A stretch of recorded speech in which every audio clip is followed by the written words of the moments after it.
moment has come.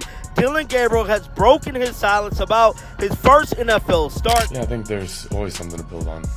No moral victories whatsoever, but I think regardless of result, week to week, there's a process, and more time you spend around anyone, you're going to get more continuity, and that's, QB to receiver, that's QB to running back, that's us as a whole unit coming together really, and getting comfortable with our unit. What if I told you the quarterback everyone couldn't stop hyping just turned his big debut into a full-blown blooper reel, and in doing so, accidentally handed Shedeur Sanders the golden ticket he's been waiting for? Dillon Gabriel's first game unraveled faster than a cheap jersey in the wash, and now the internet's in meltdown mode. The Heisman chatter? Rewritten overnight. This isn't just a game recap. It's a comedy, a prophecy, and pure Shedeur-fueled madness. Tell you, man, watching that game this morning against my Minnesota Vikings when Dillon Gabriel took the field, like I stated to you guys, Cleveland Browns defense is an elite defense. They was the #1 rated defense coming into today's game. And Cleveland Brown had a lot of possessions on the short side of the field. You look at the first touchdown that Dillon Gabriel threw. Judkins, Cleveland's running back, was killing us, gashing us, doing all the garbage work. Then you got down there to the 3-yard line, and Dillon Gabriel threw a 3-yard touchdown to Fannin. If you're enjoying, please subscribe Shedeur Sanders to the channel. It helps more than you think. It finally happened. The hype train derailed in spectacular fashion. Dillon Gabriel's long-awaited debut became a live tutorial on how to dismantle expectations one bad throw at a time. The internet erupted, memes flew faster than his passes, and the crowd slowly realized the new era they were promised looked eerily familiar. Same mistakes, same disappointment, just with extra turnovers and fewer answers. Now, you're going to hear the analysts, they're going to tell you Dillon Gabriel did a great job. He handled the team well, and those of us that watched the game, we're not going to knock his back end, but we are going to tell the truth. Dillon Gabriel did exactly what he was told to do. Now, whether or not you think that was good or not, that's left to see. What we can tell you is that the stats don't lie. They don't have opinions. The memes didn't even wait for halftime. They multiplied instantly, swarming the internet like bees to spilled soda. And just like that, the door everyone pretended wasn't there swung wide open for one man, Shedeur Sanders, calmly waiting for the chaos to clear so he could take the spotlight. Down everything that we want to see in this video, how it affects Dillon Gabriel going forward. Does it affect Shedeur Sanders at all? Maybe, maybe not. We did hear today actually that Shedeur Sanders will play at some point this season. They expect him to. Thought there was a lot of inconsistencies with Dillon Gabriel. A lot of overthrown balls, maybe some underthrown balls, right? Just a lot of mix-up. I just wasn't sure. So If you've been watching this wild ride known as college football, you already know the script. A new star rises, the media crowns him the next legend, and before you can blink, boom. The narrative collapses faster than a broken play. This time, the spotlight victim was Dillon Gabriel, front and center in his own downfall. All the details come down to it, and I think in any game you're going to want 4 to 5 plays back. Of course, the result will feel different, and maybe your 4 to 5 plays may feel different, but that's the game we live and play in. So got to be better in those 4 to 5 plays is what and why you continue to work as hard as you do. So there were a number of 3 or 4 throws where it looked like you and receiver were not on the same page. Were those miscues? It wasn't not on the same page. That's me on my end, trying to be smart in certain situations, and we get cloud and get want to make an answer there. Every pregame prediction, every "he's the guy" segment suddenly aged like milk in the desert sun. You could see fans blinking in slow motion, trying to process how their dream debut turned into a documentary titled "How to Lose a Fan Base in 4 Quarters." It's poetic, really. Dillon spent weeks being painted as the chosen one, the golden boy who was supposed to make defenses cry and analysts swoon. And instead, He made defensive coordinators look like geniuses. You know it's rough when opposing fan bases start thanking you online for the entertainment. And meanwhile, somewhere in Colorado, Shedeur Sanders was probably sitting back, grinning like a man who just got handed the keys to a kingdom he didn't even have to fight for this week. Because when Dillon stumbled, Shedeur's spotlight got 10 times brighter. Suddenly, every sports show that had moved on from Shedeur was back, replaying his highlights, digging up his stats, and reminding the world that he doesn't just talk, he backs it up. We're going right to Kevin Stefanski, and we're going to look at your playbook. And the two Kevins today in the bowl of the Kevins that coach for both teams, one Kevin's playbook looked a certain way with a backup journeyman quarterback named Carson Wentz, whose arm was hurt, and a journeyman back, and 3 different offensive linemen, right? 60% of the offensive line is gone. But you know what they did? They found a way to creatively get justice. But let's rewind for a second. The Dillon Gabriel hype didn't just appear out of thin air. It was built, marketed, and sold like the next Marvel sequel. Trailers, analysts, glowing reviews before the first snap. Everyone was convinced this guy was going to redefine quarterbacking. And in a way he did, just not how they expected.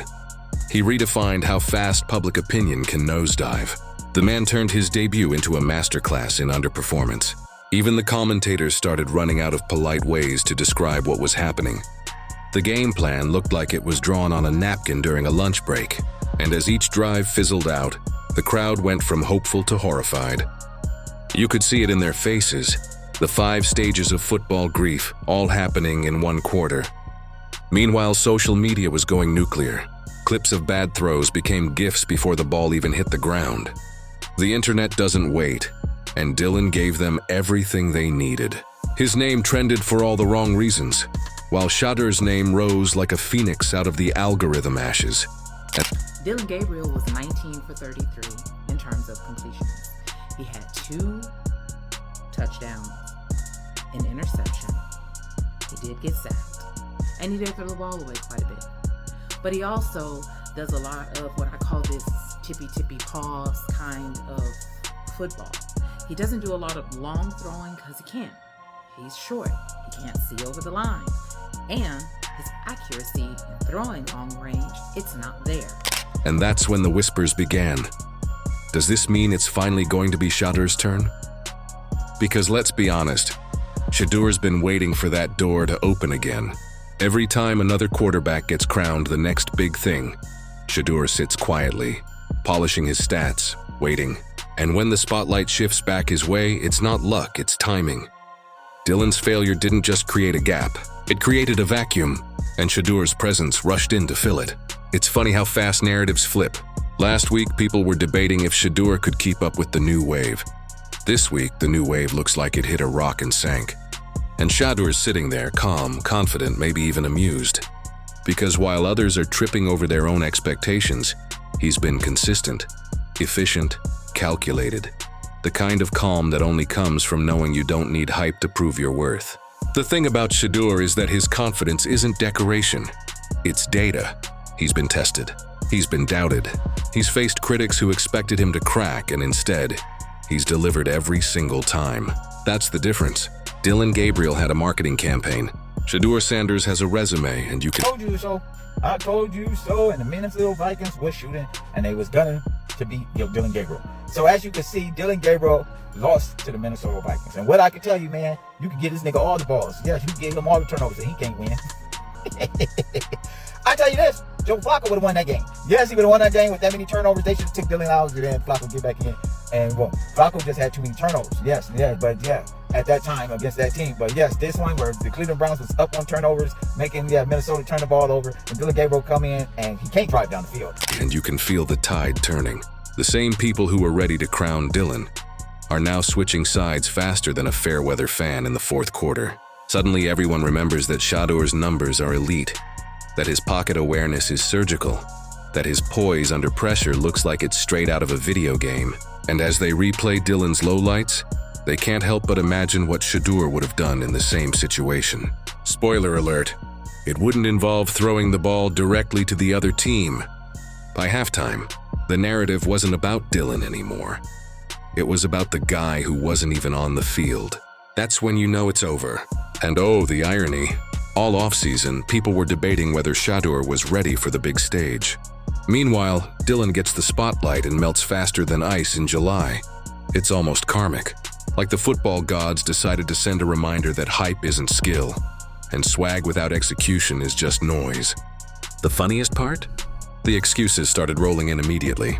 The weather, the play calling, the offensive line, the lighting.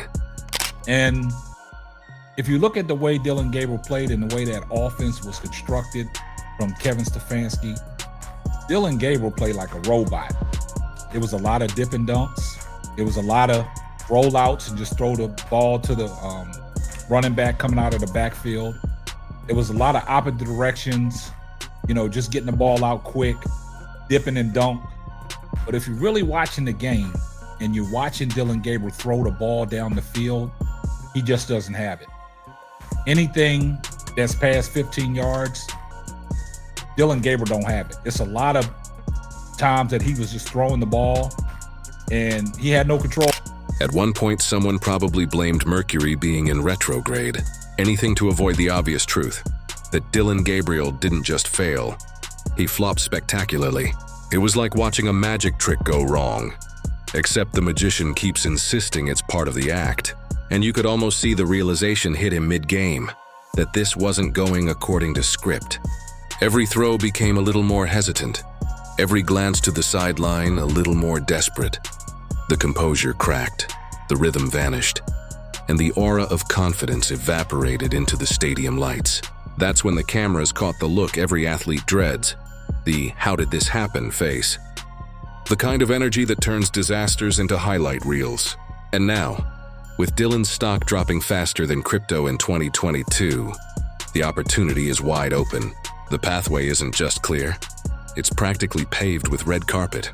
Every commentator, every analyst, every fan scrolling through their timeline is asking the same thing.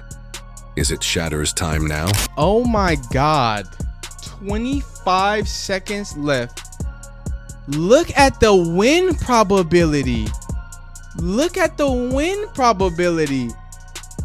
Oh my God. Okay, I might as well just start recording the video now because it's about over 25 seconds. We're going to react to this last 25 seconds.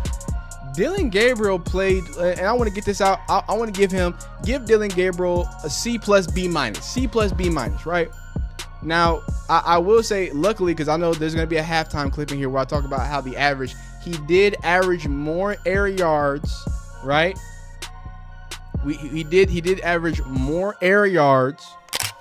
Because let's be honest, it's starting to look that way. Dillon was supposed to be the roadblock, the challenge, the comparison point. But if the first game is any indication, that roadblock just turned into a traffic cone. And Shedeur doesn't slow down for traffic cones. It's wild how quickly momentum shifts in football. One bad game can rewrite an entire season's narrative. Dillon was supposed to be unstoppable, and now he's trending under what went wrong. And in that vacuum of doubt, Shedeur's name shines brighter than ever. It's like the sport collectively decided to hit the reset button. And guess who's at the top of the list? There's something poetic about it, though. Shedeur doesn't chase attention. He earns it.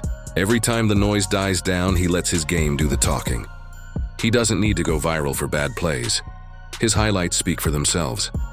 The same cycle that pushed Dillon up is now pulling him down and pushing Shedeur right into prime position. But the Cleveland Browns would not score 30 points this season. The only time you will see the Cleveland Browns score 30 points this season was Shedeur Sanders' preseason game. You go look at the first video before the first game. They would not. Yes, they practiced like they prayed. You've seen the preseason game. What was Dillon Gabriel's points in the preseason game? The man can only score 7 to 14 points. Same for Joe Flacco. They cannot put over 20. Yes, if they was expecting to win, they're not going to win too many games with 14 to 17 points. Can't score over 20 points. You're not going to be able to win no games that way. Yes, especially being in the AFC to compete with the Chiefs and everybody else, you can't. But we do know a person that did score 30, Shedeur Sanders. Yes, Shedeur does game winners because that where they had 17-21. And it was Cleveland's ball at the end, the last drive. They could have probably went down and scored. Yes, Shedeur. But here's the kicker. This isn't just about one bad game. It's about what happens next. Dillon can try to recover, sure, but first impressions matter. And this one was brutal. You don't get many chances to prove you belong. And when your debut looks like an audition for the opposing team's highlight reel, the trust is gone. Meanwhile, Shedeur's sitting there, consistent as ever, ready to prove once again that preparation beats potential every time. So does this mean it's finally going to be Shedeur's turn? The contrast is night and day. Dillon looked like he was chasing the game. Shedeur plays like he's conducting it. Dillon's energy screamed pressure. Shedeur's presence whispers control. One was overwhelmed by expectations. The other thrives under them. It's the kind of dynamic that reminds everyone why football isn't just about arm strength. It's about mindset. And right now, Shedeur's mindset looks like it's made of steel. He's not out here trying to prove something to the doubters anymore. He's proving something to the believers. To everyone who's watched him grow, adapt, and stay composed while others crumble under the same spotlight. Football when it comes to the Browns as we do our little post game here following the game in London where they lost to the Minnesota Vikings 21-17. Complimentary football. Well, normally you would think that's 3 phases of the ball. That would be offense, defense, special teams. There's the 4th, and say what you want. Every week we hear the coaches say, we've got to coach better. I got to tell you, Daryl, inside of the last 4 minutes of the game, I'm pointing that game 100% on play calling and mistakes that the coaching staff made on this one. What do you think? Yeah, I agree with you. I mean, that fourth quarter, Andy, in which the Browns picked up 1 first down. So while Dillon Gabriel's first game will go down in the archives of what not to do in your debut, Shedeur Sanders is quietly preparing for his next statement game. The kind that doesn't just win fans, but defines legacies. The kind that makes everyone realize that sometimes failure doesn't just close a door, it swings another one wide open. And that door? It's leading straight to Shedeur. Because in football, reputation fades fast, but reality sticks. Dillon had the hype. Shedeur has the results. One stumbled when the lights came on. The other shines brighter because of them. And if history's any indicator, when opportunity meets preparation, the outcome isn't even close. So yeah, the pathway's open now. And everyone knows exactly who's walking through it. Shedeur doesn't need permission. He doesn't need validation. He just needs the ball. And once he gets it, well, we all know how that story ends. The internet can keep replaying Dillon's bloopers all it wants. Shedeur's busy writing the sequel, one highlight at a time.